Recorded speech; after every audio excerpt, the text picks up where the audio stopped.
Bonjour, j'espère que vous êtes bien et bienvenue encore sur Smart Class Informatique. Aujourd'hui, dans quelques peu de secondes, je vais te parler seulement pourquoi l'unité centrale est appelée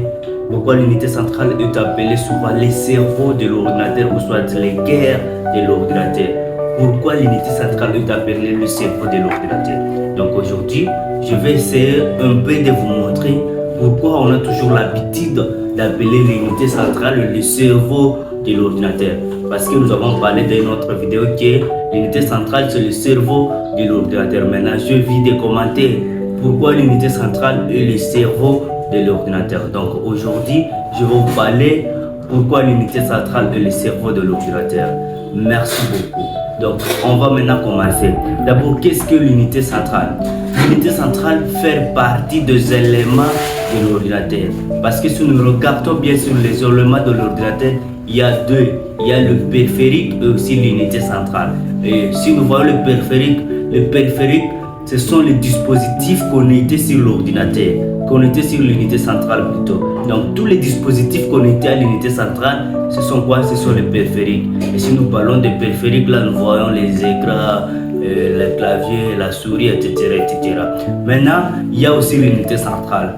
Nous parlons souvent que l'unité centrale c'est le cerveau de l'ordinateur, mais l'unité centrale aussi possède ces éléments. Et si nous voyons maintenant les éléments de l'unité centrale, c'est là où maintenant il y a les processeurs, maintenant il y a aussi les disques durs, il y a aussi les CD, etc., etc. Donc ça aussi ce sont des éléments de l'unité centrale. Maintenant si on nous demande pourquoi l'unité centrale est appelée souvent le cerveau de l'ordinateur, maintenant la réponse est que parce que dans l'unité centrale, il y a le processeur, ça va? Il y a le processeur et c'est dans le processeur, c'est là où se passent tous les traitements sensibles de l'ordinateur. Donc, c'est là où se passent tous les traitements des instructions de l'ordinateur. Donc, tous les programmes, toutes choses se passent dans le processeur.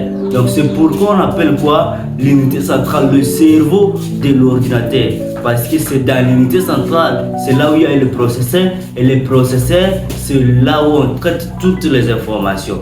Ça va, je crois déjà, vous connaissez déjà de l'unité centrale. N'oubliez pas de s'abonner, de like et de commenter pour ne pas rater d'autres choses avec Smart Class Informatique.